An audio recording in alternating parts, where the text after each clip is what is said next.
কিছু মানুষকে তুমি যতই বেস্ট বেস্ট জিনিস দাও না কেন এভরিডে, কোনো একদিন তোমার দ্বারা একটা ভুল হলে সেই ভুলটা নিয়ে খোঁটা দিতে সে একটুও ছাড়বে না।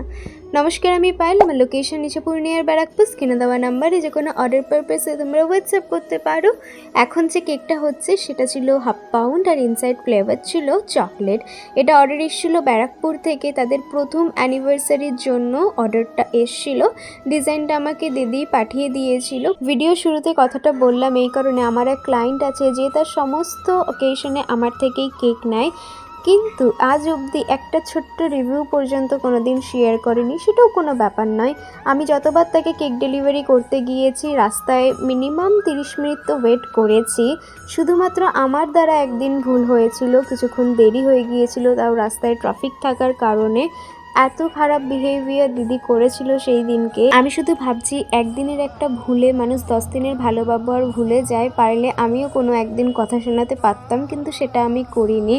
খারাপ ব্যবহার করার আগে মানুষ একটাবার ভাবে না যে যার সাথে করছি তার কীরকম ফিল হতে পারে। হোয়াইট চকলেট গানাশ রেডি করে তার মধ্যে রেড কালার মিক্স করে কিন্তু এত সুন্দর চকলেটের কালারটা নিয়ে এসেছি। রেড অ্যান্ড হোয়াইট কম্বিনেশন তোমাদের কাদের কাদের পছন্দ আমাকে কিন্তু জানিও।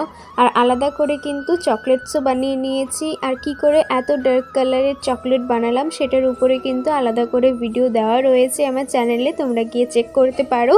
স্টিক এখানে অ্যাটাচ করে দিয়েছিলাম যাতে সুন্দরভাবে চকলেটগুলো থাকে, নয়তো ডেলিভারি দিতে গিয়ে কিন্তু একটার ঘাড়ে একটা পড়ে যেতে পারে, নষ্ট হয়ে যেতে পারে। যেই দিদির অর্ডার ছিল সে ভীষণ মিষ্টি একজন মানুষ এবং বলেছিল একটা বড় অ্যানিভার্সারি ট্যাগ দিয়ে দিতে, তবে আমাকে জানায় যে কেকটা নিয়ে যেতে গিয়ে ট্যাগটা ভেঙে গিয়েছিল কোনোভাবে। খুব সূক্ষ্ম হয় এই ট্যাগগুলো। তো এই ছিল কেকটার ফাইনাল লুক। সবাই ভালো থেকো, রাধে রাধে। আজকের মতো টাটা।